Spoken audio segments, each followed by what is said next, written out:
please all the women. It's not that I'm uncompassionate to women. It's not that Buddha was sexist. When it's celibacy, you have to have some separation between the genders.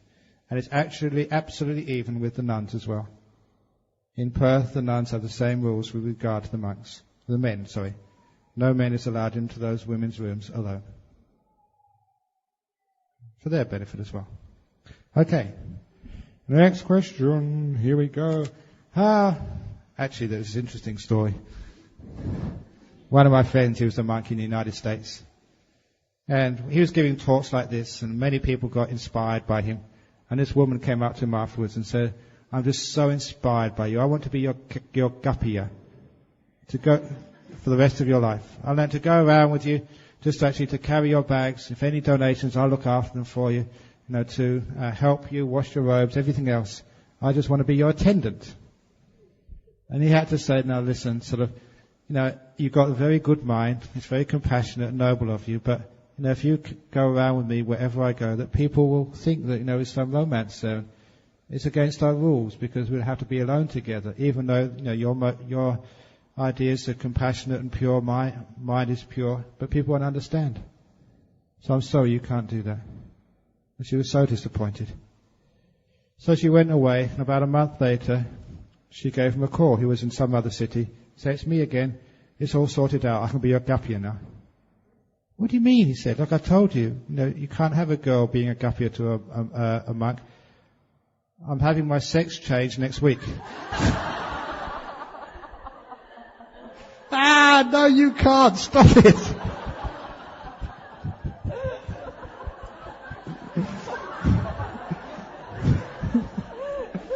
She'd already booked her sex operation so she could be a man, so she could be a gappiya for this monk. You must admire her devotion, but her wisdom is lacking. True story, crazy. How do we send merit if we only did a poor meditation? There's no such thing as a poor meditation. Every meditation is a good meditation. The very fact you sit on your seat and you aspire for peace.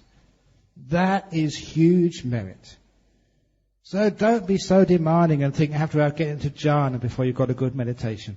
Every meditation is a good meditation. It is as if that you are going to work. This is the simile of going to work. You go to work on a Monday. You don't get any money for that. You work so hard, you get nothing from going to work. It's a bad day. Second day, Tuesday, you go to work, you still don't get anything. Wednesday and Thursday are the same. By Thursday evening, you're losing hope. I worked so hard for this company, and what have I got out of it? Nothing. On Friday, maybe you don't work even as hard as Monday, Tuesday, Wednesday, Thursday, but on Friday, the boss gives you the paycheck. Why can't every day be like a Friday? And of course you understand that you're getting paid not just for Friday, but for Monday, Tuesday, Wednesday, Thursday as well. It's the same with somebody. They're sitting here and they press the right buttons. They get so peaceful, so calm and so happy. At last I can do it. And you wonder why the next time you meditate, you can't get deep meditation. Why you can't get a paycheck when you meditate. After a while, you get the understanding. You get the paycheck. You get the beautiful meditation, not just because what you've done since you put your bottom on the chair this time. You're getting paid for all those so-called bad meditations as well. When you never got a paycheck, but you were aspiring for peace, you were learning, gaining insight, aspiring to letting go. All those times you thought were bad meditations, your credit is all building up. And when you have what you call a good meditation, it's not because you've done it right for a change. All the accumulated good karma is now so strong, you get your paycheck. And for those of you who haven't got a good meditation yet, I assure you, the check is in the mail. It's coming. So there's no such thing as a bad meditation. You're just building up steam. So keep up, keep on sitting. The check is in the mail. So that's why there's no such thing as a bad meditation. That's why you can always send merit. Even if you haven't got the paycheck yet, you can always send merit. It's an IOU. When you get your paycheck, then it's taken off your account. So you can do credit. You can share merit for stuff you haven't earned yet. Just like you can buy a house or you can buy a car with money which is not in your bank yet. You get a loan, credit, merit, credit. Did Buddha really reincarnate 500 lifetimes in order to become a Buddha? Is past lives playing an important role in our spiritual cultivation? The Buddha lived innumerable lives. It's not 500, innumerable lives. See, as each one of you as well. How many times have you been reborn? You know one of my favourite stories about people who speak when they're born? There's 2 or 3 cases I know of little babies come out of the womb and have been able to speak. Immediately.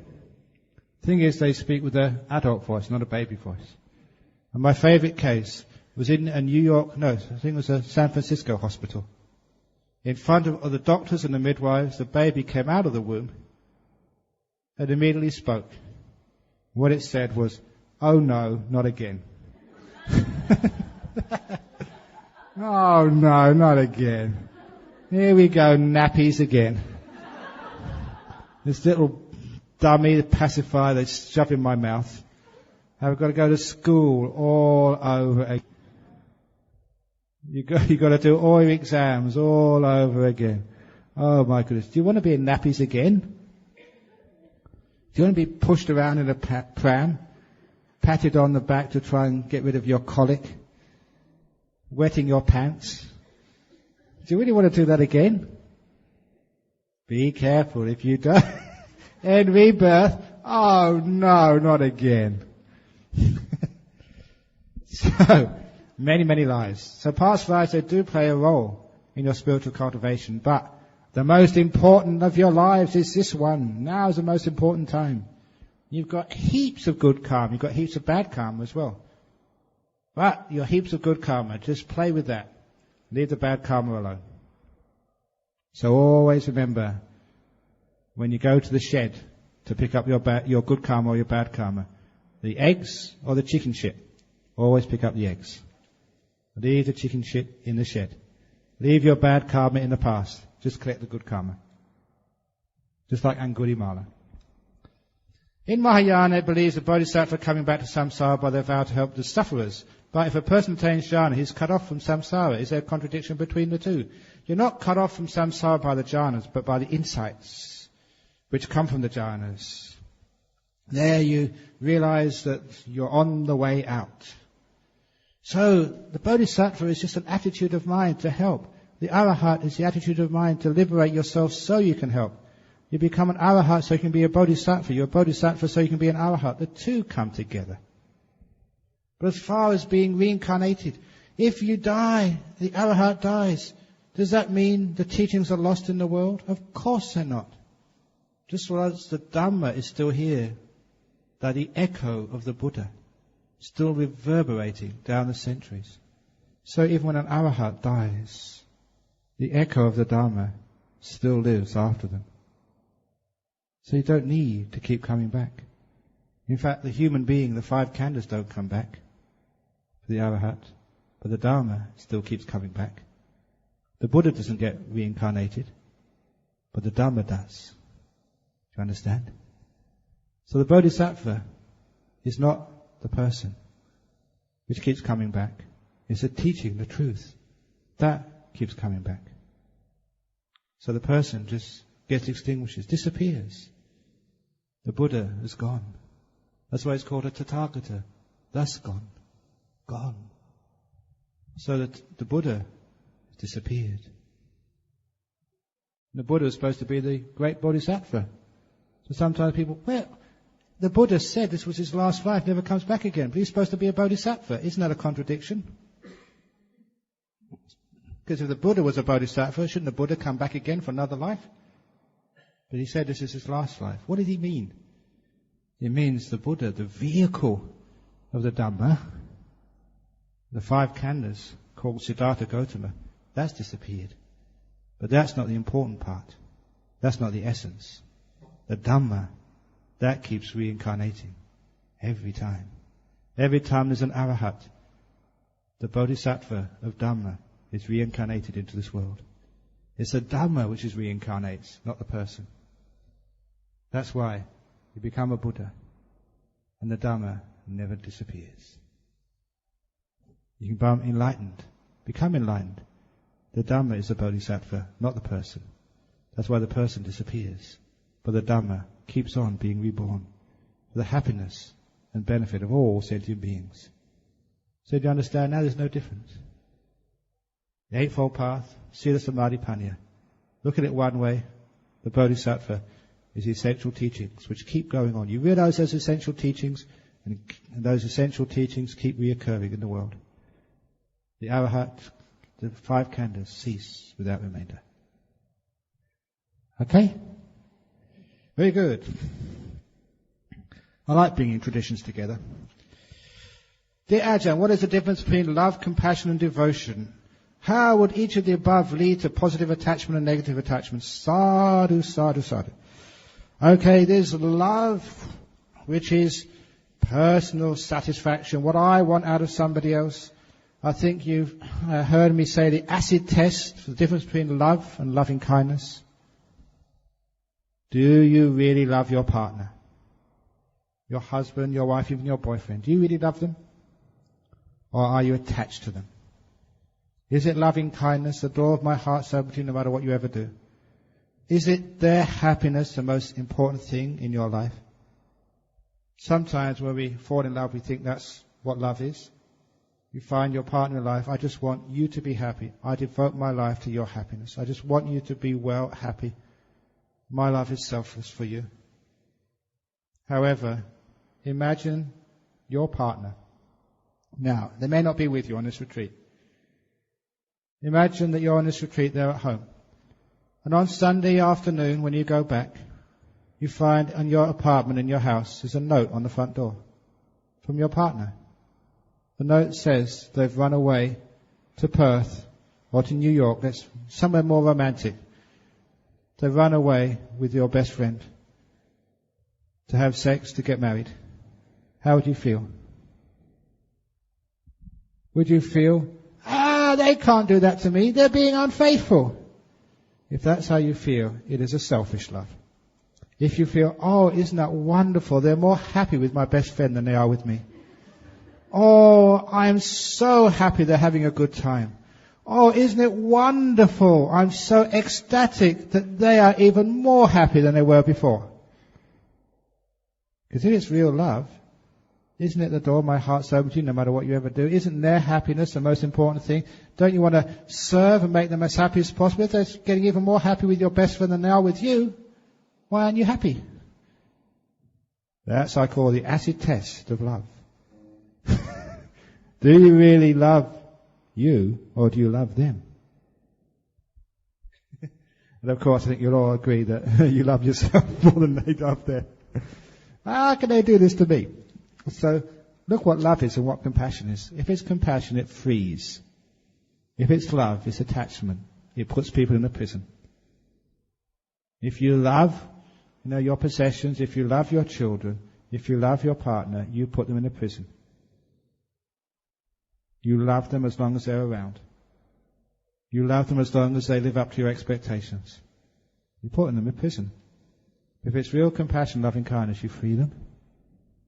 Children, wherever you are, you can go over to the other side of the earth. I'll always love you, I'll always care for you, no matter where you go, no matter what you do. I don't demand anything at all. My love frees you. Dear husband, dear wife, if you want to go off into the retreat, I love you enough to free you. Dear husband, dear wife, if you want to become a monk or a nun, your happiness is my happiness. I free you. Dear husband, dear wife, dear parent, if it's time for you to die, I will miss you, but I love you enough to let you go. Go with my blessing. Be free. Now do you understand the difference between real love and selfish attached love? Next question. I'm not going to get through them. My goodness. Is there a difference between rebirth and reincarnation? No. Abortion is a sinful act. How can I help someone who went through this and help the being who are being aborted? Thank you so much. Abortion is killing, but sometimes killing small things, killing big things is very different. And it's much less bad karma if it's a small being in the womb.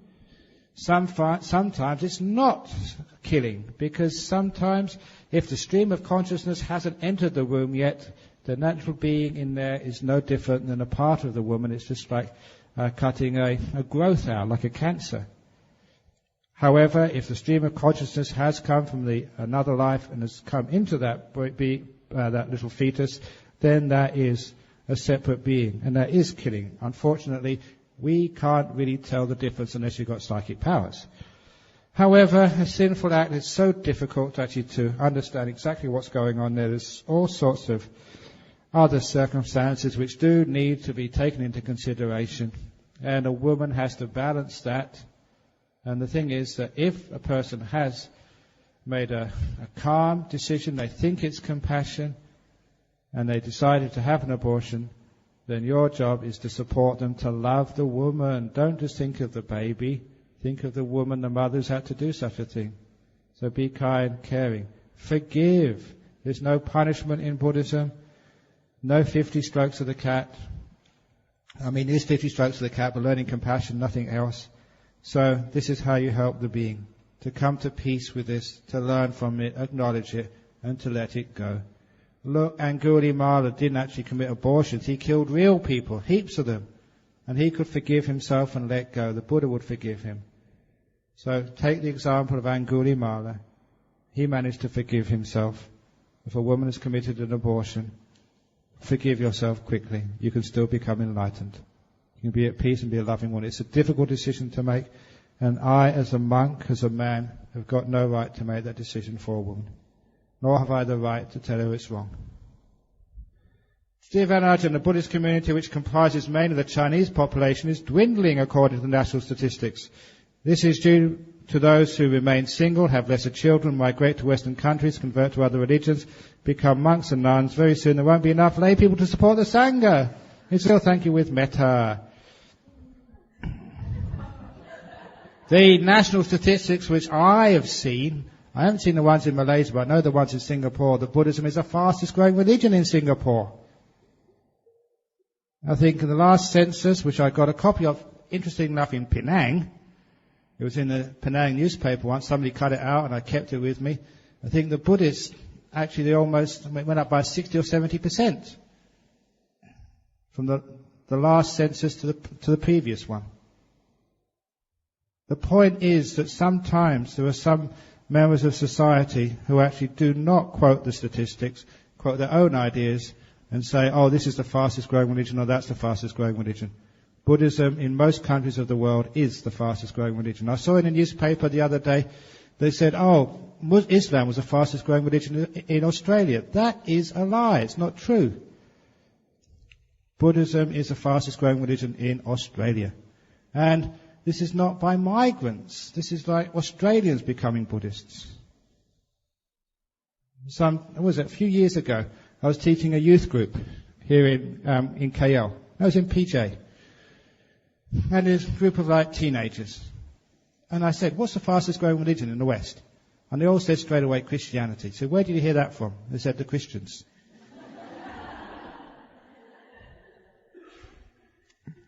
Look in the internet. The Australian Bureau of Statistics, you'll find that Buddhism is for the last two censuses being the fastest growing religion. But of course, it's not in the interest of some groups to announce that and to say that. So I'm not sure what the actual real statistics are, but have a look to see what it is. You'll probably find that Buddhism is still the fastest growing. It's still very, very strong. Look how many temples are going up. Look how full those temples are.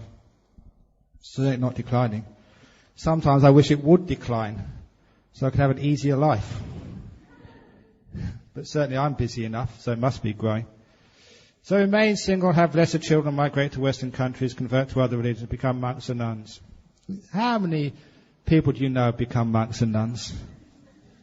Just such a small amount. Just a drop in the ocean. So that's not going to affect the number of people having kids. So that more and more people are becoming Buddhists, and it's very clear to me it's the future religion of our world. All the other religions end up fighting each other. Buddhists are always the pacifists, the ones who create tolerance and peace in this world. And it's the ones which is true to science. I was a scientist before I became a monk. And the very fact that some religions can actually say that the world was created 5,000 years ago is absolutely ridiculous. And how they're going to get away with that when there's so much mountain of evidence to say this world, this universe is far older than 5,000 years. Adam and Eve weren't the first people in this world. It can't be. It's proven not to be. However, that people, they won't go on the evidence, they go on their beliefs. However, those beliefs, if they're not founded on truth, they can't last. People do ask questions. The evidence is out there. Because the evidence is out there, that some of these ideas, they just cannot last. And the idea that the Christian Bible is the Word of God, history shows that that Bible has changed many, many times. You've got, like the first Bible, the Gutenberg Bible, read that. It's very different than the Bible they go around today. Which one was the Word of God? Or does the Word of God keep changing? So the whole of the thing that it's illogical, irrational. And eventually, you cannot stop people finding out the truth. And because of that because Buddhism is open, does allow questions, does allow people to go to any other religion they want to and check it out. Because Buddhism has nothing to fear. Other paths, other religions have a lot to fear. That's why they say, don't go read other books. Don't go around with other religions. Only stay amongst our fold. It's called a cult. That's why it's declining. As intelligence, as knowledge grows, any false teachings have to disappear. So, no worries. You are backing the right horse. Dear Ajahn, to note or to know the steps or to note the breath in and out, isn't it itself a form of thinking? How do we go about stopping the thinking, e.g. a metta-bhavana visualization? Okay, you stop the thinking, not just all in one go, stopping all thought, bang, stop, because you won't be able to do that. So you stop it in stages. Instead of thinking about anything and everything, you focus your thoughts. You just think on one line, just like loving kindness, loving kindness, loving kindness. Or you just think noting, noting, noting. Or you just think counting the breath, breathing in one, breathing out one. Or you think buddho, buddho, buddho, buddho. So instead of actually stopping all thought, you just stop most of thought and you just keep a little bit of thought left. Like a halfway house. And when you go from thinking about everything to directed thought, then soon you can let go of that last remnant of thought, directed thought, and have no thought at all. That's why we do allow a little bit of thought, but not all thought. You're doing loving kindness, you're just thinking about metta. You're doing reflection on the Buddha, you're just thinking about Buddha. You're doing counting, you're just thinking about the breath, counting. You're just watching your feet, walking meditation, just lifting, going forward, whatever. So your thinking is confined. And after a while, because it's confined, the thinking can then go to the next step and be left behind completely. Going down the gears of your car, 4th gear, then 3rd gear, 2nd gear, 1st gear, and then you can stop. And I always develop a pressure clamp on the forehead when the thinking process occurs during meditation. How to solve? Okay, because you've tried to relax already, try reverse psychology. Try and screw up your forehead as strong as you can. Get it really tight.